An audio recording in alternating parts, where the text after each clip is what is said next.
Décrivez plus en détail comment et pourquoi vous avez dû passer d'une structure à but non lucratif à une structure à but lucratif, et si c'était comme une illumination soudaine.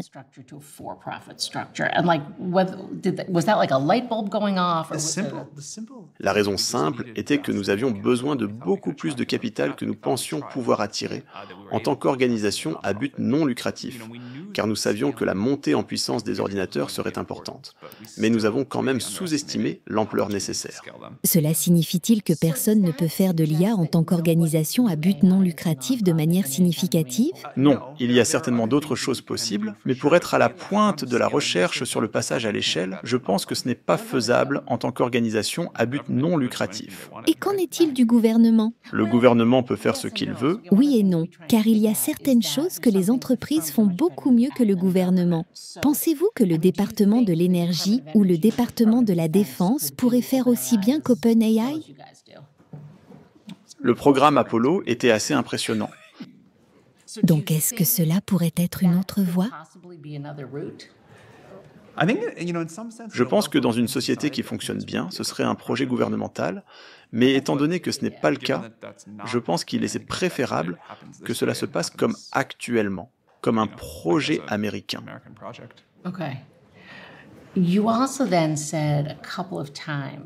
Vous avez mentionné plusieurs fois qu'il y a un rôle pour le gouvernement, ou je crois que vous avez utilisé le mot « société » pour établir certaines barrières de sécurité ou orienter les choses pour que l'équité soit intégrée. Mais comment cela fonctionne-t-il concrètement?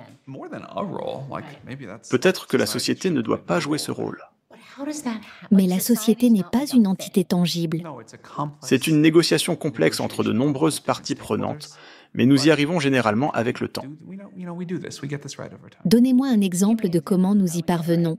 Les avions sont très sûrs. Mis à part les problèmes de Boeing, en général, les avions ont été remarquablement sécurisés. Cela s'est produit principalement grâce à une réglementation traditionnelle. On peut dire que cela est arrivé parce que les gens veulent monter dans un avion en sachant qu'ils ne vont pas mourir. La société répond à cette demande. En particulier le gouvernement. Les constructeurs d'avions aussi, s'ils veulent continuer à vendre des avions dans lesquels les gens acceptent de monter. Le gouvernement a certainement un rôle à jouer. Les scientifiques et les ingénieurs qui y travaillent ressentent un sentiment d'obligation. C'est un effort collectif, mais la réglementation joue un rôle crucial. Vous allez clairement être un acteur majeur dans ce domaine. J'en mettrai ma main à couper. Comment envisagez-vous cela? Je compare un peu avec mon expérience à HBS quand Internet est arrivé. À l'époque des médias sociaux et d'Internet, les gens disaient « pas de gouvernement, le cyberespace doit être libre ». Vous savez, gardez les hélicoptères noirs loin de nos affaires. Comment considérez-vous votre position vis-à-vis du gouvernement?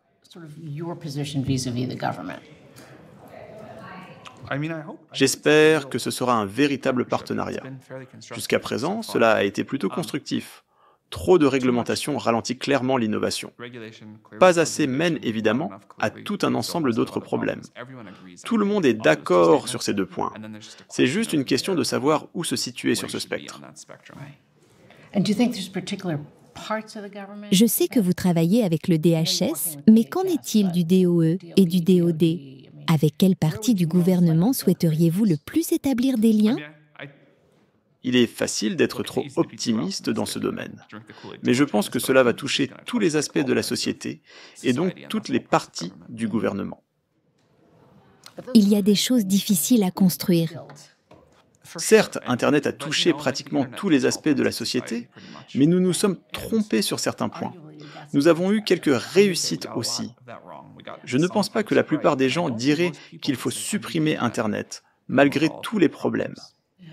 C'est intéressant d'observer mes étudiants. Beaucoup d'entre eux, ayant grandi avec les médias sociaux, aimeraient voir cette partie d'Internet disparaître. Il y aura certainement des aspects de l'IA que vous aimeriez voir disparaître. Mais combien de vos étudiants appuieraient sur un bouton pour détruire tous les ordinateurs et Internet? Aucun. Il y aura des aspects que vous n'aimerez pas, et vos étudiants dans 10 ans n'aimeront pas non plus certaines choses. Mais dans l'ensemble, je pense que ce sera un énorme gain net.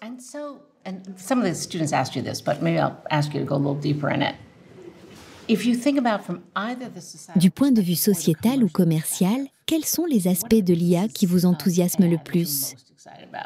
Personnellement, je suis le plus enthousiaste à l'idée d'augmenter considérablement le rythme des découvertes scientifiques. Je crois que c'est ainsi que le monde s'améliore durablement. Je pense que faire plus dans ce domaine est fantastique. Il y a beaucoup d'autres domaines aussi. Je pense qu'il y aura d'incroyables tuteurs IA, d'incroyables conseillers médicaux IA. Mais personnellement, je suis très enthousiaste pour la recherche scientifique. Dans quel domaine scientifique en particulier? Si je devais choisir une chose personnellement, je dirais résoudre toute la physique. Mais non, je suis enthousiasmé par tous les domaines. Pourquoi toute la physique? J'ai une immense curiosité personnelle, et je crois que plus nous comprenons la physique, plus nous pouvons manipuler l'univers. Je ne sais pas ce qui en résultera, mais il semble important de le découvrir. Que deviennent alors les physiciens? J'étais un peu facétieux. Si vraiment il n'y avait plus de problème en physique, je ne sais pas. Je pense que nous répondrons aux questions actuelles pour en trouver de nouvelles, plus difficiles et plus intéressantes. Avez-vous lu cet article de John Maynard Keynes, Prospects économiques pour nos petits-enfants? Non. Il l'a écrit en 1930 et il parle de ce à quoi ressemblerait le monde dans 100 ans. Oh, I know. You must know. I did not. Yeah, because it's this a similar set of issues that once you solve all the problems. Et il arrive à une réponse étrange que nous allons juste faire de l'art et ne pas nous soucier de l'argent. And not care about money. I mean, do you think about those kinds of existential questions? What happens to the physicists? What happens? Everybody has been debating this for a long time. Tout le monde débat de cela depuis longtemps. Je pense qu'il a à la fois raison et tort.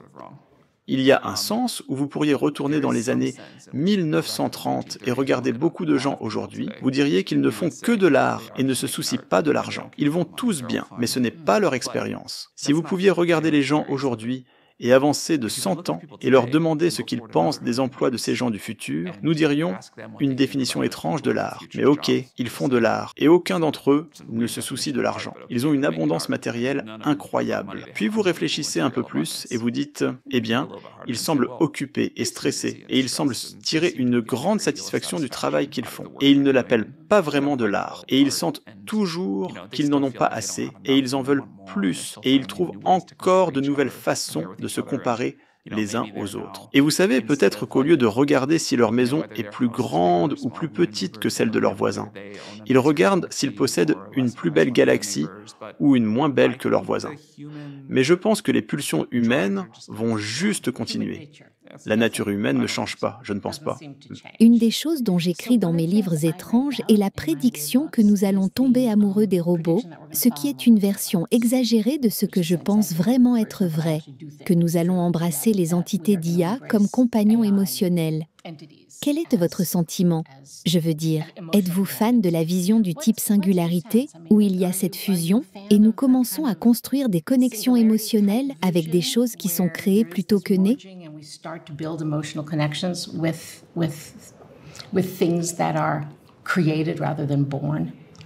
Yeah, I suspect that entertainment in the future will look quite different.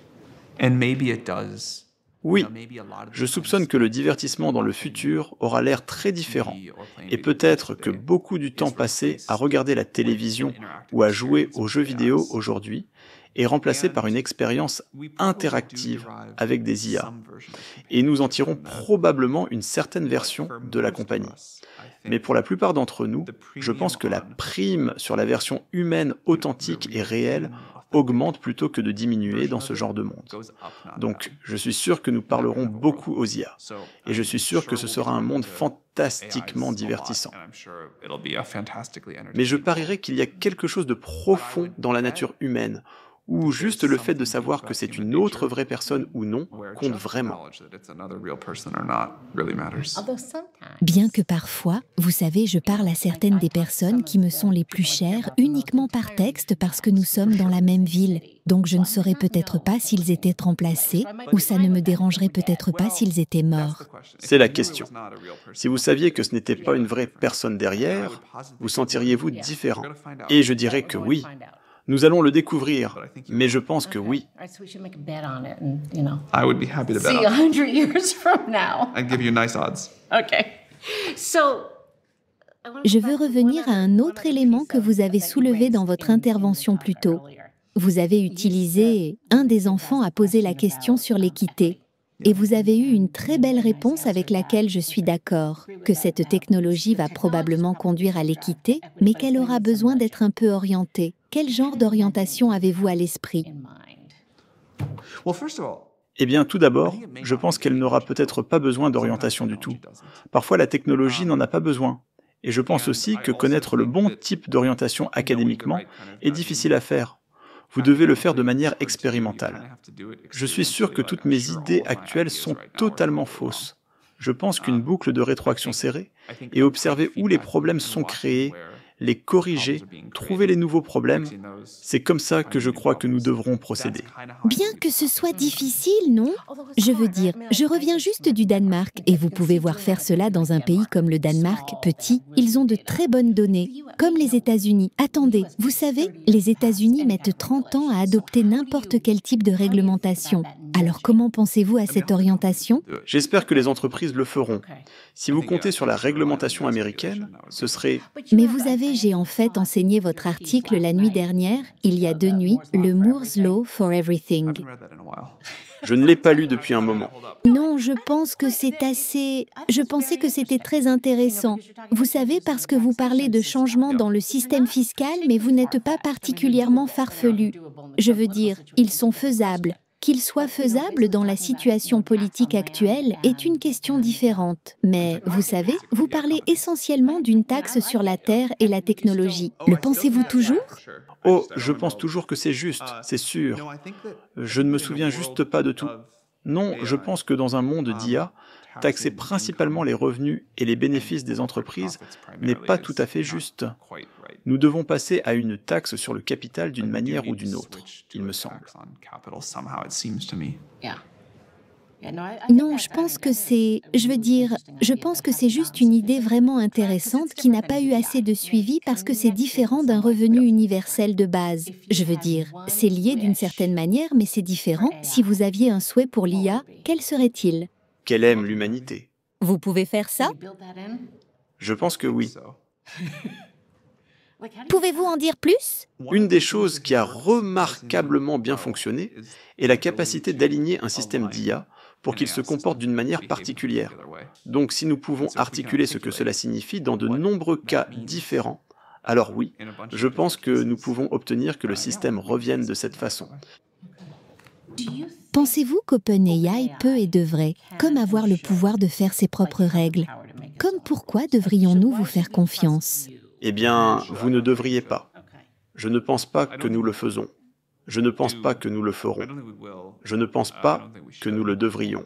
En passant, cela ne signifie pas nécessairement que la bonne chose à faire est de le confier à un bureaucrate gouvernemental non plus. Une des choses directionnelles qui me semble intéressante est que vous pourriez imaginer un de ces systèmes discutant avec tous ses utilisateurs, disant « Expliquez-moi votre système de valeurs et ensuite je vais m'aligner collectivement sur cela. » Je suis convaincu que les utilisateurs de la technologie, les personnes les plus impactées par elle, méritent d'avoir beaucoup leur mot à dire dans sa gouvernance. Donc vous pourriez faire quelque chose comme ça. Je veux dire, est-ce faisable, surtout encore une fois étant donné les sommes d'argent énormes? Totalement faisable. Comme, encore une fois, je pense que c'est vraiment une nouvelle chose qui est rendue possible par cette technologie qui n'était pas possible avant. Ok, donc est-ce quelque chose comme ce qu'Anthropic fait? Je ne sais pas ce qu'ils font. Je ne suis pas sûr. Non, parce que je veux dire qu'ils avaient cette sorte de... Ça semblait un peu naïf, l'idée de, vous savez, nous allons mettre nos principes de conception là-bas pour une sorte de crowdsourcing.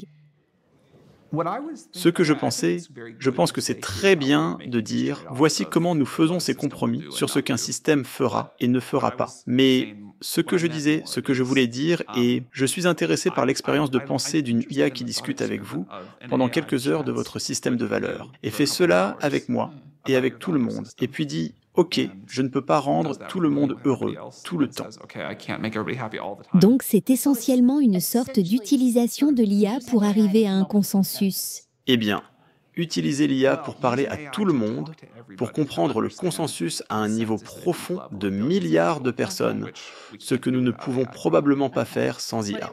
Ok, mais ce serait intéressant d'aligner quelque chose comme ça contre les documents fondateurs de ce pays, qui sont explicitement, pour le meilleur ou pour le pire, contre la règle de la majorité. Maintenant, ce que vous décrivez est différent, mais ça devient fondamental assez rapidement. Eh bien, mais c'est fondamentalement à propos de la démocratie, avec quelques contrôles de pouvoir dessus. Oui, vous devriez penser à ce à quoi il ressemble, c'est sûr. Donc si le consensus est que c'est une mauvaise IA, vous savez qu'elle est maléfique. Alors, comment trouvez-vous les contrôles? Eh bien, je pense que ça devrait faire partie de ce sur quoi les gens devraient voter pour la structure de gouvernance. Thank you so much.